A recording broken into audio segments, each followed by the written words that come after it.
Well, good afternoon, everybody. My name is Sebastian. I am the CEO and founder of Cielum. And as we say, we are building the highways of the future. Just a little bit of intro. We'll talk about urban air mobility. You know that main aviation is ready for transporting people and cargo in cities. And there is a very consolidating industry that are aiming to take off. So what we do is to put these highways. And there is a whole market waiting for solutions about safe and compliance development. So there is an estimated market of plus 8,000 millions expected by 2030. So what we do is to have a comprehensive US-based solution that is focused on what matters, and we try to bring this as simple as possible. We also have our remote ID device that is here. It's a small device that can be attached to any drone for complying the requirements. I will tell you why we are different than our US-based startups and companies.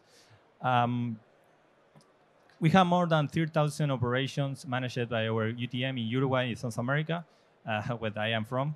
We have been working for 2 years with the local civil aviation authority. We are scaling up our drone program with them, just putting emphasis on what they demand and trying to bring elements from the European discussion to this implementation.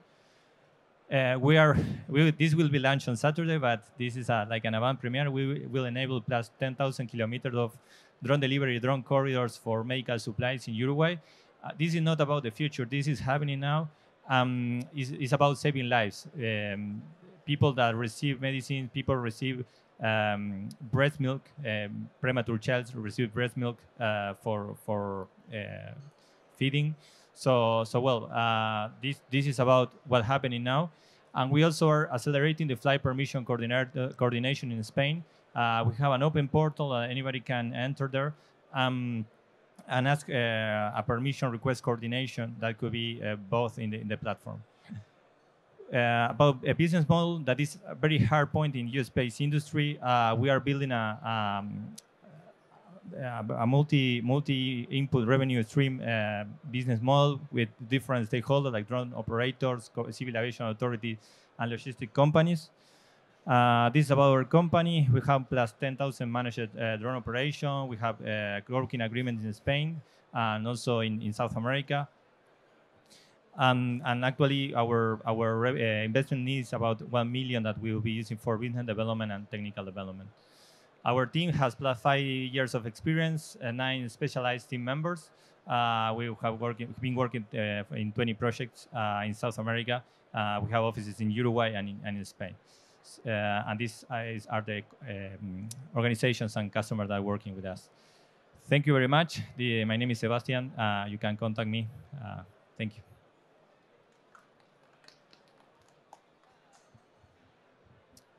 Thank you, Cielum. For everyone interested into the startup pitch, please feel free to have a seat there. There is few seats available. Don't hesitate. Then we are going to welcome on stage Sensa Web. You are there. Thank you.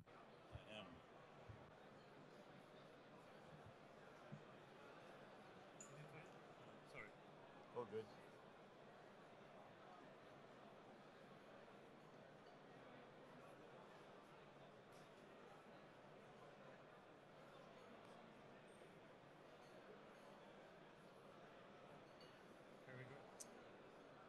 G'day everyone, I'm Simon Turner from SensorWeb, and my journey into SensorWeb began over 10 years ago while I was decommissioning a nuclear reactor. Now you would think that radiation monitoring, since we've been doing it since the 60s, is already at the top, as good as it can possibly be. Well, I can tell you that at the moment, we miss out on data and people are getting large levels of exposure. And these large levels of radiation exposure also are happening with aircrew. Have you ever met a pilot? Does he have a son? Probably not. Pilots tend to have daughters. They also have 3 times more likely to have cancer than just about any other form of occupation. Why is that? Well, they're exposed to cosmic radiation while they're flying, as well as the air crew. That's why our air hosts have such high incidence of breast cancer. How are we tracking radiation monitoring at the moment? We are not. We are modeling radiation data utilizing 50-year-old technology that is 85% error. Radiation monitoring should be done better in nuclear facilities, medical isotopes, and in defense. We've already built the system now to improve efficiency from 85% error down to 3%. Why is it that we have not been tracking this? Because it's been too hard. Personal dosimeters are passive and they take up to 3 months to receive the radiation data. And if we track one single flight, that radiation dosimeter then gets sent away, increasing its error in radiation detection. Not only are our biological entities, our occupation inside the airplane being damaged, also the electronics. And this is even more the case as our electronics get smaller and as we go into outer space. We need better radiation data to survive long-term missions like the mission to Mars. The opportunity at the moment is well over $10 billion. The total addressable market, with even another $7 billion being spent in the US just on nuclear weapons maintenance and safety at the moment. We actually enter the market well under a cost of current devices with a subscription model at $250 US per unit per month. Our wearable devices can be used to interpolate information for radiation detection and identify lost or incoming sources for security measures. Existing information at the moment comes from passive dosimeters or dumb wall-mounted units that are not connected.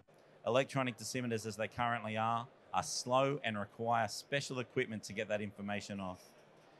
But mostly people are working with either no monitoring or passive dosimeters. So they do have no immediate awareness of their radiation levels. That is like driving your car for 6 months in England or in Australia without a speedo and trying to work out how fast you should be driving by the speeding tickets you receive in the mail at the end of 6 months. That is really the compliance situation of radiation control at the moment. We've completely solved that radiation incident with real-time monitoring, a fully autonomous platform that interpolates all of the radiation data in real time. So second by second, you're getting that radiation information. And our AI interface in the back end can see the characteristic incoming of different radiation fields to determine what type of contaminant or what type of exposure is likely to occur. In the cosmic space, this means that we can early indicate the incoming solar flare and get astronauts to safety. In an aerospace scenario, we can actually track what air crews' exposures really are. And we can report that in real time. And operationally, we can then manage our flight crew to reduce these levels of cancer that we're seeing in the crew. Why would we then change to a new model? Well, our staff deserve to feel happy and secure in what they're doing, and they deserve to be healthy.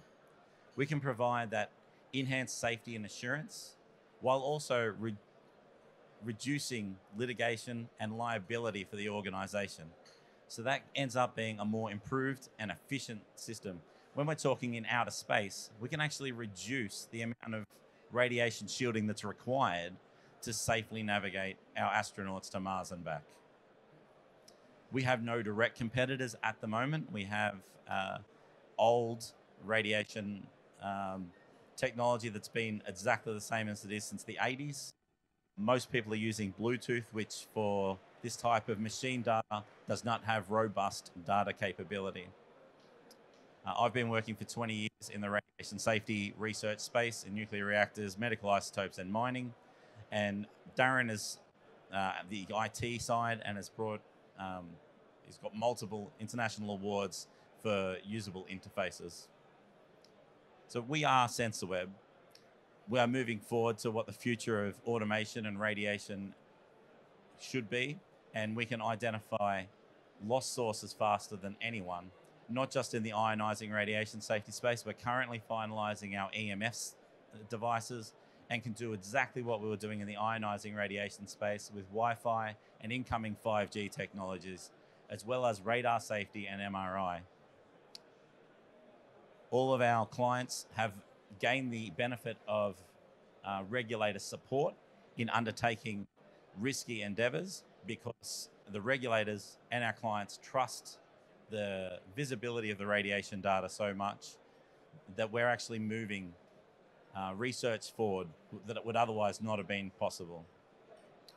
We're looking for organizations that are seeking to push the envelope of radiation safety, that want that radiation safety data to further improve their design of spacecraft, but we really want to reduce and make people feel happier and safer in their workplaces. So organizations that would wish to reduce the risk of their workers and give us introductions to regulators and decision makers internationally, so that we can make people more aware of the radiation risk, but also better handled to cope with it.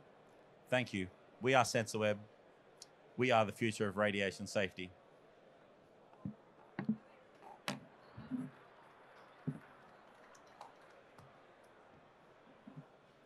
Thank you, SensorWeb. Thank you very much. Now we are going to welcome SkyTed.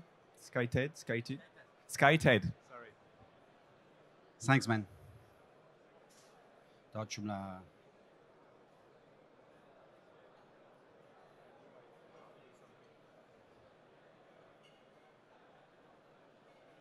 Ouais, t'étais...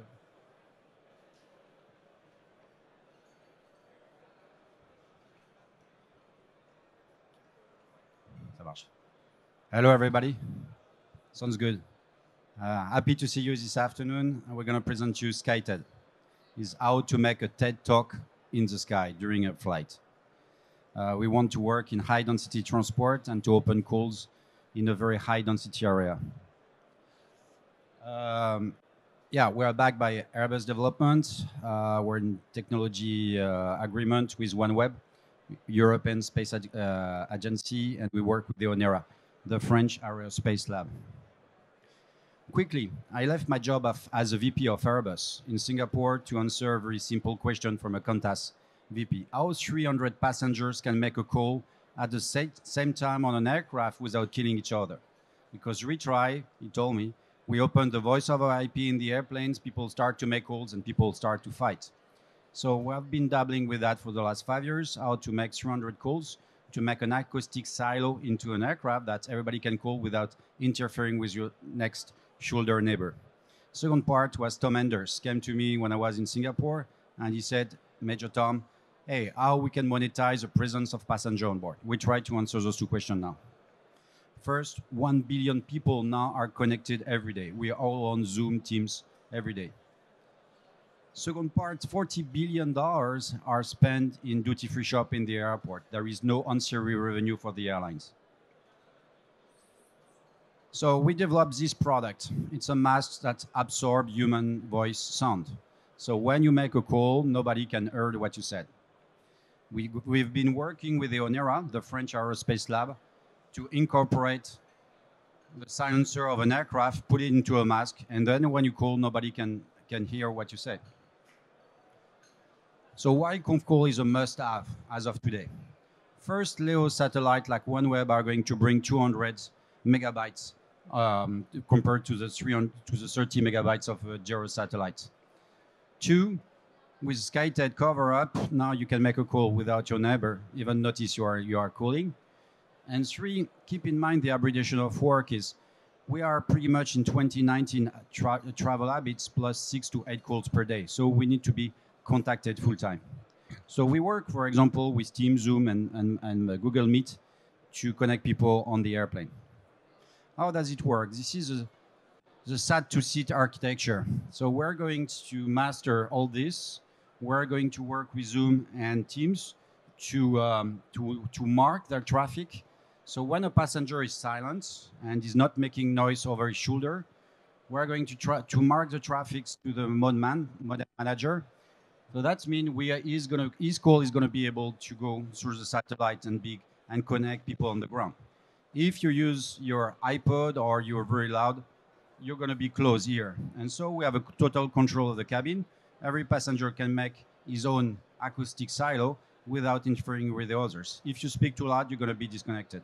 So we ensure operators like airline or train operators that everybody is going to remain into their, I will say, acoustic distance.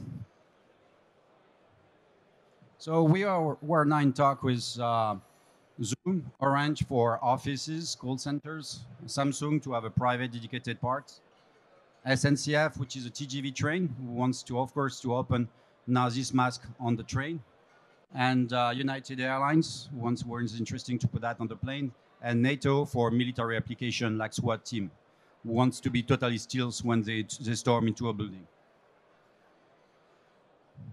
So that's going to have a huge interference with the seat. This is where I come from. I spent 5 years on selling seats and monetize passenger presence on board.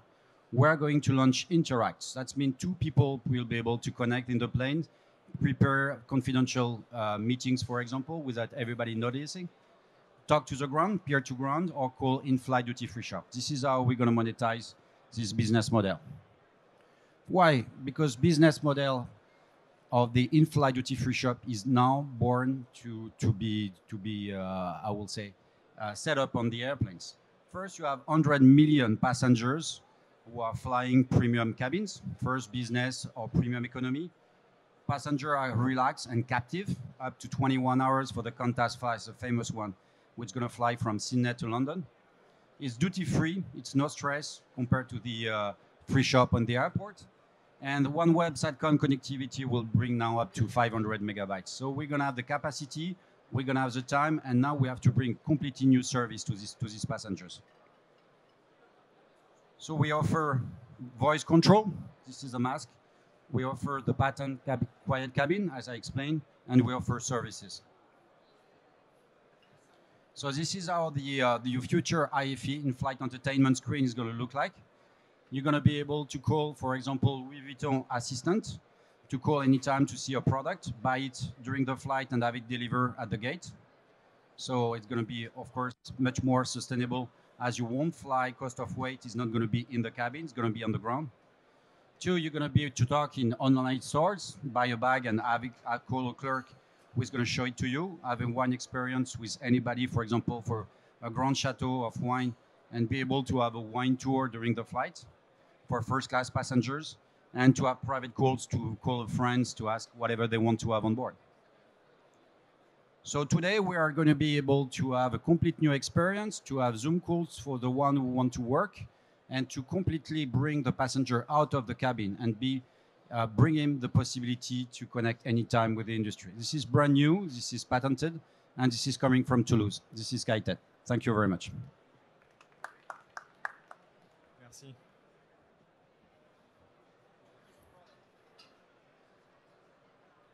Thank you, SkyTed.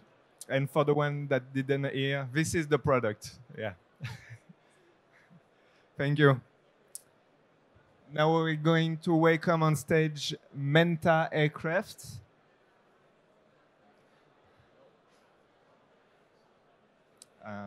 this one, right? Yeah. This one. Change. You keep the mic close to you. I start. And we are here for the video, whatever you... Okay, can you raise the volume for the... Because I see that it's obviously there is a lot of noise. So. Yeah, that's right.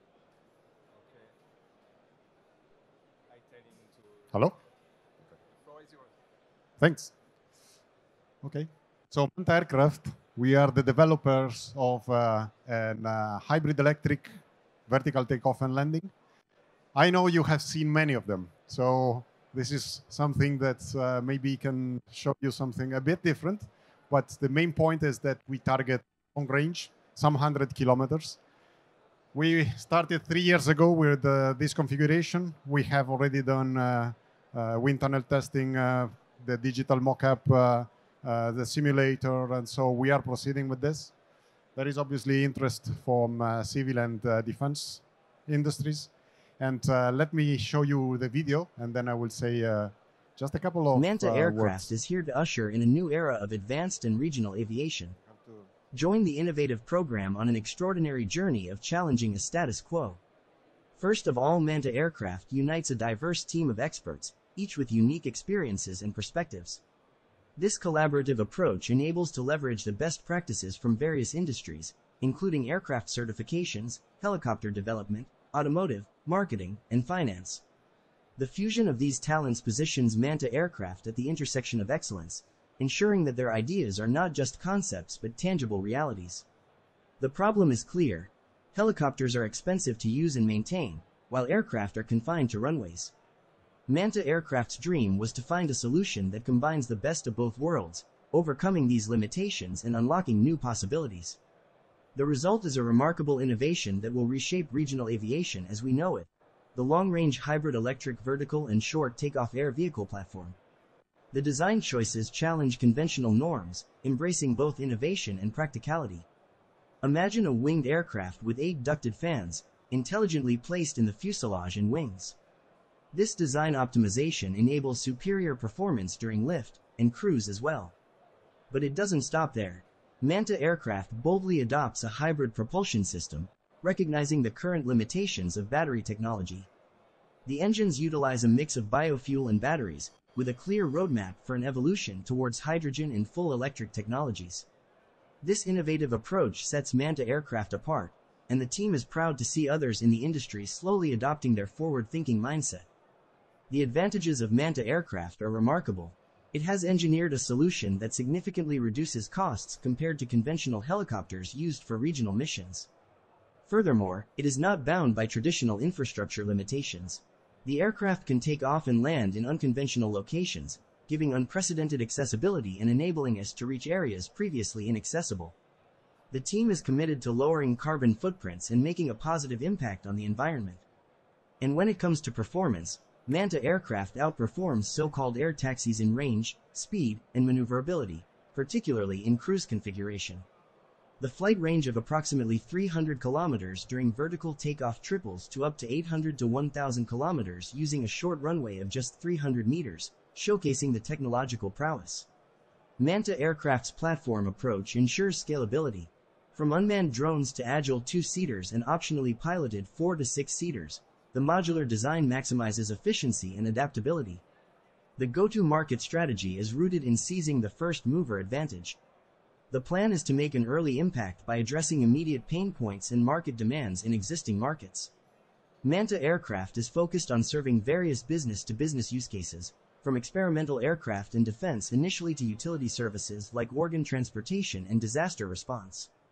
In the long term, Manta Aircraft envisions expanding to short-haul passenger flights, transforming the way people travel within regions. Already, Manta Aircraft has made significant strides in the industry. It is proud to have secured early letters of intent with leading companies such as Avianord and Nylum, valued at a remarkable $65 million. These partnerships are a testament to the trust and confidence placed in Manta Aircraft and its unwavering commitment to reshaping regional aviation. In conclusion, Manta Aircraft is paving the way for a future that is efficient, sustainable, and accessible. With the innovative design, hybrid propulsion system, scalable platform, and strategic market approach, Manta Aircraft is positioned to lead the industry. Join Manta Aircraft on this exhilarating journey of transformation and be part of the future of a new era of air mobility. Thank you for your attention. Manta Aircraft, the long-range hybrid electric vertical and short takeoff air vehicle platform. So this is Manta Aircraft. As you see, there are several use cases. We have some technology which is proprietary. And the important thing that I want to convey here is that we have Series A open now. So there is an interesting entry possibility. And we plan to have these 2 first prototypes in 1.5 years on the runway. Thanks a lot. Thanks to everyone. We are at the startup area in the Hall 5. If you want to pass by, just drop and say hello. Thank you, Manta Aircraft.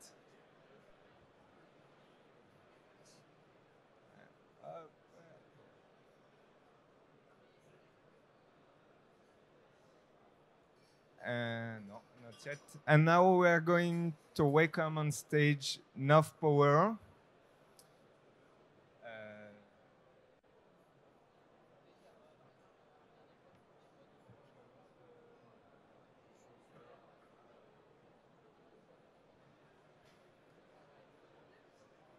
Here we go. The floor is yours.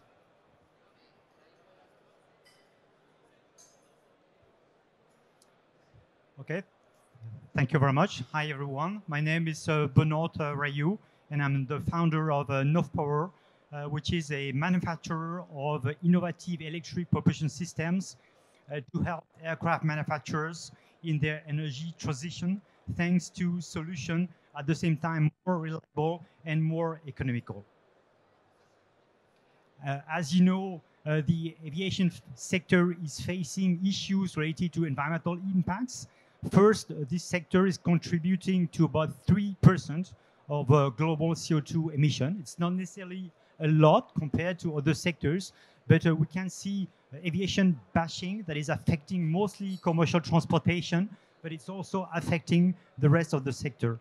Another impact is noise. An aircraft during takeoff, it's about 70 decibel for the light aircrafts and up to 110 decibel for the big ones.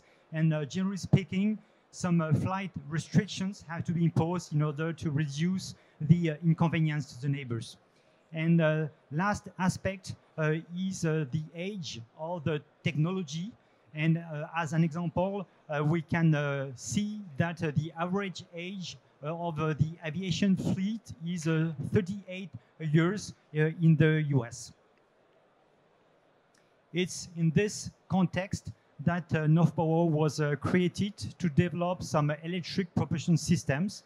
We are developing at the same time motors, batteries, electronics, and instrumentation.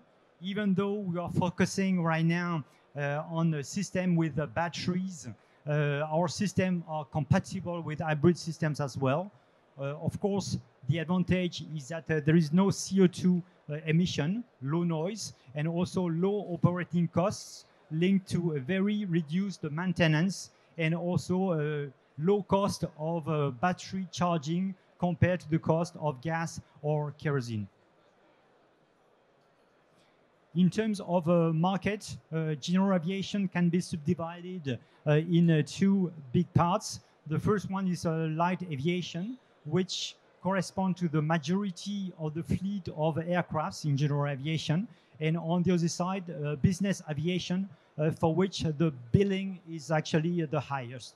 Of course, the arrival of electric propulsion will modify this market with the arrival of some electric versions of some existing aircrafts. But at the same time, the aircraft manufacturers will actually take benefit of these new technologies to create some brand new concepts. And we can mention urban air mobility, like the presentation that we showed before, but also electric and hybrid regional transportation that will be able to actually get closer to the city centers. In North Power, we do not pretend at this stage to develop a solution for all those segments, but the objective is more to develop a more pragmatic approach to start from light aviation and then ultimately cover all those new usage. North Power is putting some more emphasis on the reliability compared to the competitors, and in particular we are relying on what we call a zero breakdown architecture, which means that the failure of any component in the system shall not induce a complete stop of the motor. The system is also fully subjected to monitoring. It means that the parameters are registered during the flight and analyzed after the flight with the objective to identify some early signs of failures. And the ultimate objective is to take the benefit of these connected motors to actually implement some predictive maintenance approaches. In order to reach those objectives, we have signed some strategic partnerships. The first one with CERN for the use of a specific software, a big data software that we are using for the monitoring of the system, and a second partnership with the N10 specifically on bearings. In terms of a business model, the business model is scalable and recurrent with, on the one side, the sale of the motors to the aircraft manufacturers, and on the other side, providing some services to aircraft operators covering in particular battery leasing, but also some services of monitoring of the system in order to increase the availability of the aircrafts. Advantage for the aircraft manufacturers is the price of the motor plus associated electronics, more or less equivalent to that of a thermal engine, and for the operators, about 10 to 20% savings on operating costs.